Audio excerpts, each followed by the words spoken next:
Kung hindi masamang espiritu po, magsasalita ba yan ng ganyang katitinding mga pananalita? Sigurado pong siguradong evil spirit yung sumanib. Kasi kung prayer rally siya eh.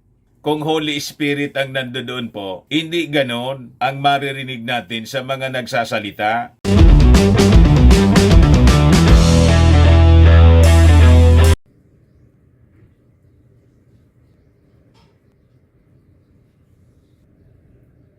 Ano niya, Mr. Maravillas, yung mga balita natin dyan.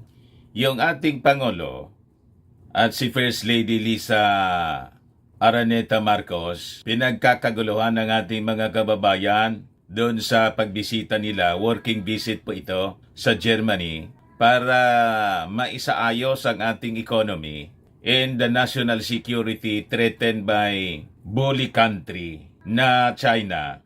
Abang dito naman po sa atin, yung mga mamamayan ng Fenta Kingdom, binabastos yung ating Pangulo, lalo na si First Lady Lisa Araneta Marcos. Bakit niya, Mr. Maravillas? Ano nangyari doon sa rally sa Liwasang Bonifacio? Nandun po si Inday, si Digong, yung tatay niya, yung mga senador na kanilang kaalyado. Tapos, si Atty. Glenn Chong, gusto daw niyang sampalin yung ating First Lady. Kung nasa harap ko lang niya, nagsasalita sa stage, nandun si Inday. Kung nasa harap ko niya si Lisa Marcos, sasampalin ko niya back to back. Ganon kabasto sila, mga kababayan.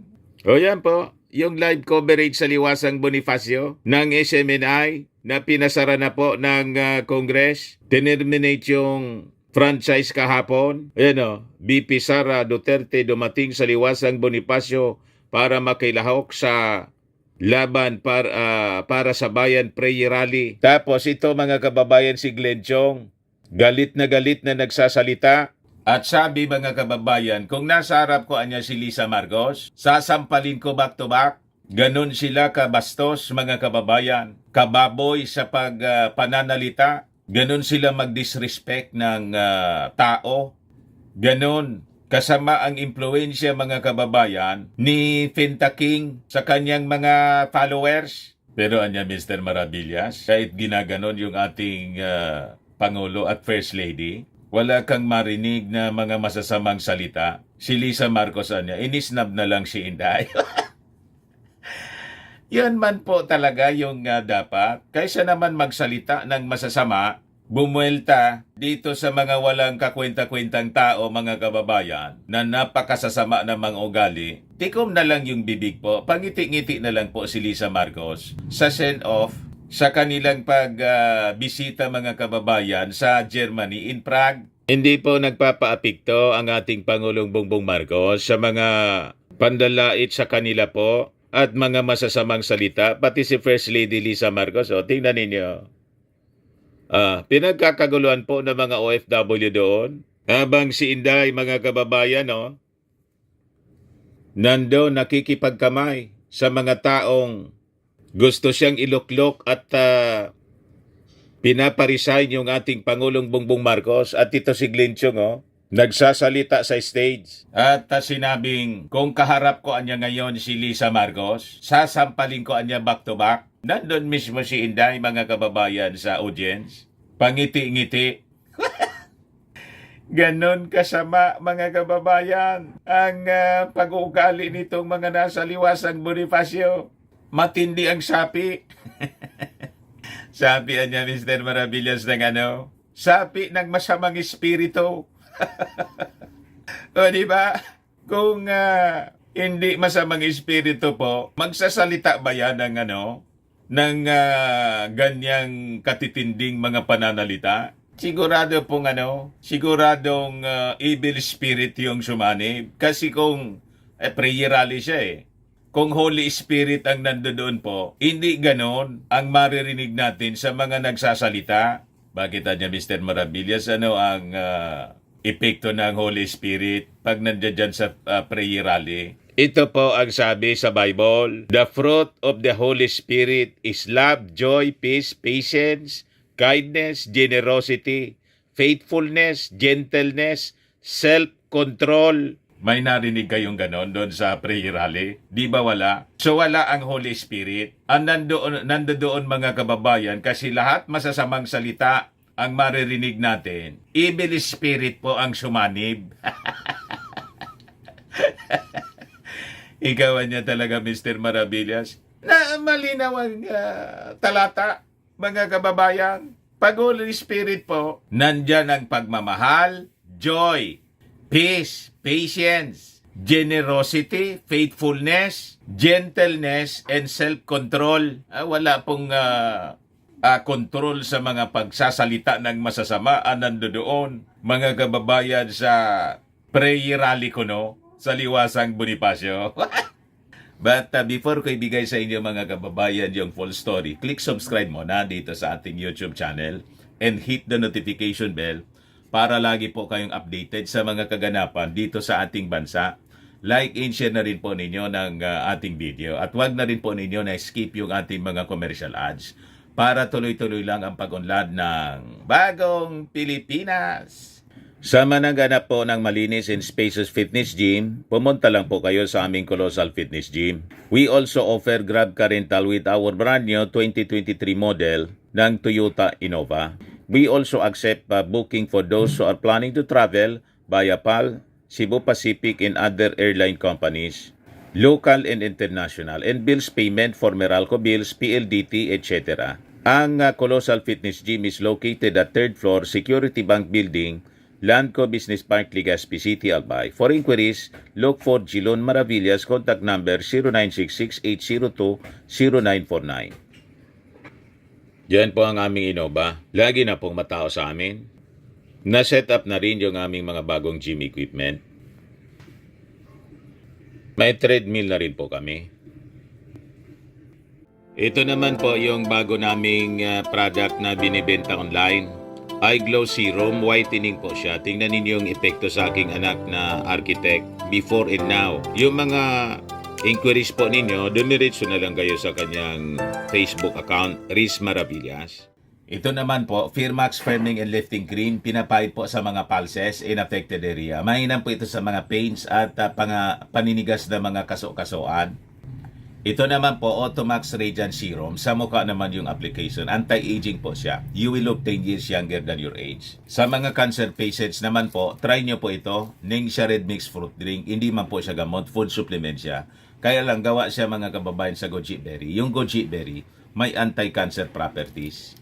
Ayos po. Ayos na ayos adya Mr. Maravillas. So dito muna tayo, mga kababayan, sa magagandang balita, yung ginagawa ng ating first couple, ng ating Pangulong Bongbong Marcos, sa kanyang working visit po doon sa Germany, kasi sinisiraan naman na po na sinisiraan ng mga vloggers ng Fenta Kingdom.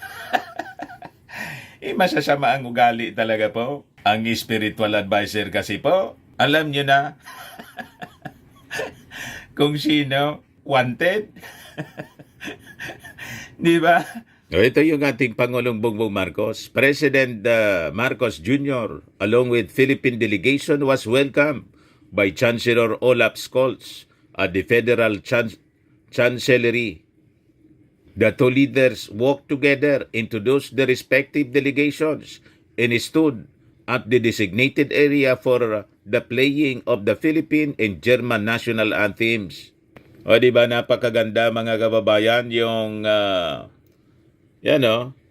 yung ceremony, binigyan ng honor ang ating Pangulong Bongbong Marcos. Habang binabastos po dito ng mga nandun sa Liwasang Bonifacio. Ganon, mga kababayan, proud Filipinos ang mga nandoon sa Germany. Yung nandito sa Liwasang Bonifacio, pasaway na mga Filipino, na impluensya po ng China kasi po, mga kababayan. Sama pala na niya, Mr. Maravillas, ang impluensya ng China. Godless po ang China. Mga atheist na nandiyan. Paano hindi sumama yung mga ugali ng na-impluensya ng China?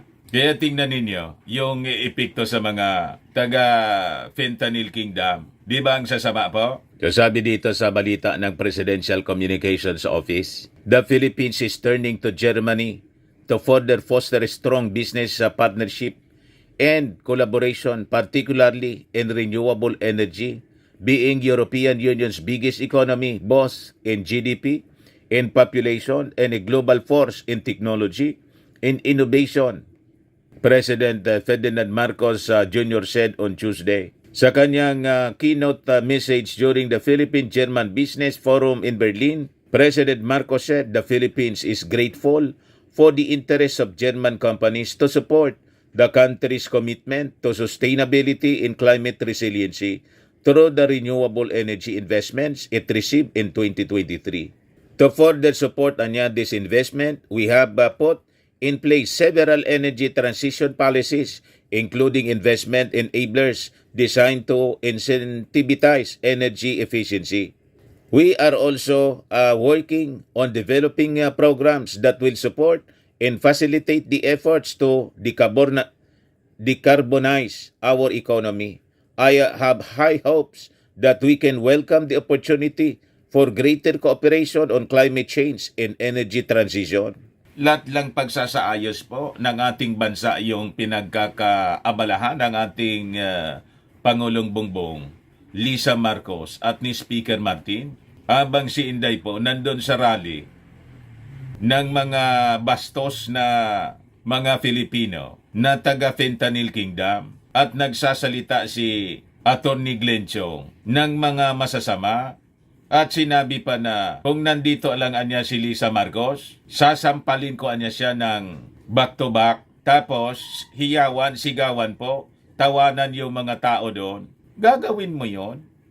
Kalalaki mong tao, sasabihin mo yon sa isang babae na asawa ng isang pangulo?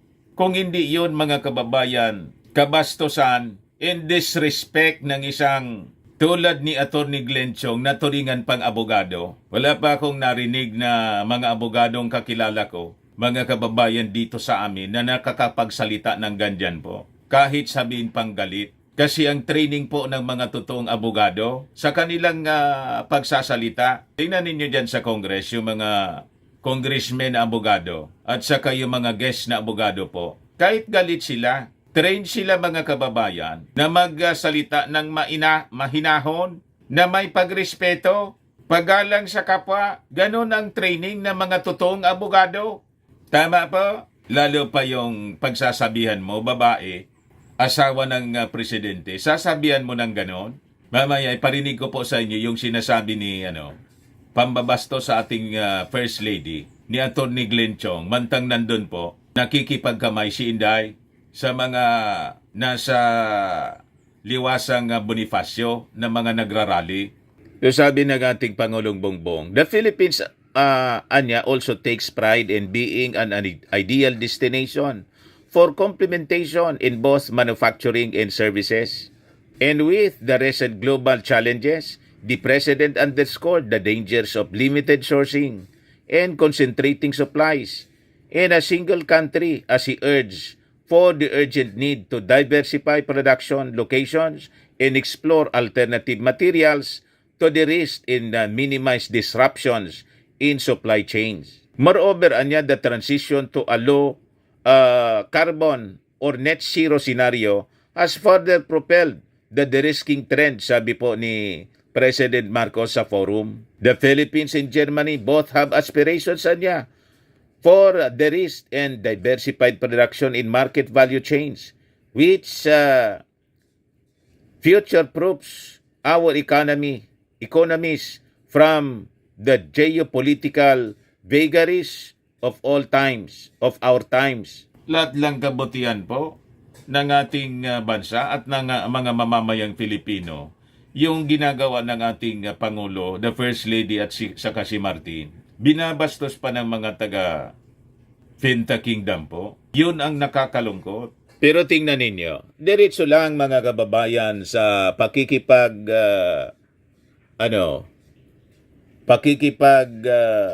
usap ng ating Pangulong Bongbong at ni Lisa Marcos sa ating mga kababayan.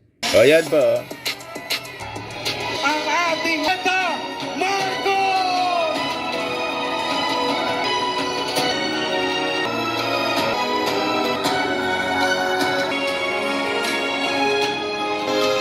So pinagkakaguluhan siya ng ating mga nagmamahal sa kanila na ating mga kababayan sa Germany. Abang yung mga nandito po, patuloy silang binabastos po, lalo na po si Attorney Lisa Marcos.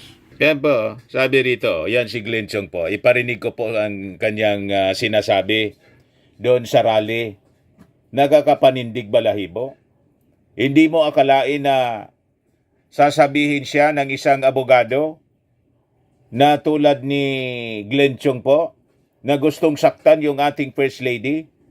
Kaya nga mga kababayan, Yan si Inday. sabi ko sa Cebu, Ah. kung si Lisa Marcos ay nasa harap ko lang, sinampal ko na yan back to back. Uulitin ko. Lisa, this is utter defiance. Kung nasa harap lang kita, Lisa Marcos, sinampal na kita back to back. Wala kang hiya! Wala kang hiya! Wala kang hiya! Wala kang hiya! Wala kang hiya! Wala kang hiya! Ang sigaw nila, walang hiya daw si Lisa Marcos. Sila yung walang hiya po eh. Di ba? Ang mismong pananalita, mga kababayan ni Glenn Chong, yun ang kawalang hiyaan. Winalang hiya niya ang ating First Lady. Imagine, gusto mong saktan? Manang-manaan niya talaga, Mr. Maravillos, doon sa leader niya nilang pinakakapitagan, si Maudigs. Si Maudigs gustong itukhang yung ating Pangulong Bongbong Marcos. Kasi daw bangag, adik na presidente. Ngayon naman, si Glenn Chong, si Mrs. Marcos naman po, si Lisa Marcos.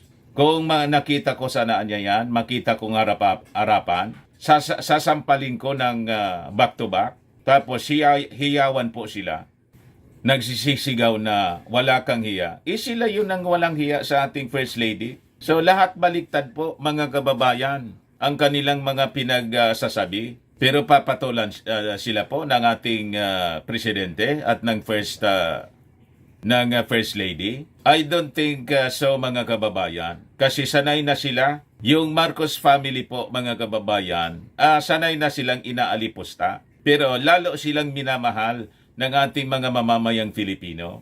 Ayun man lang po, mga kababayan. Ako po si Dante Maravillas. Bye-bye. God bless.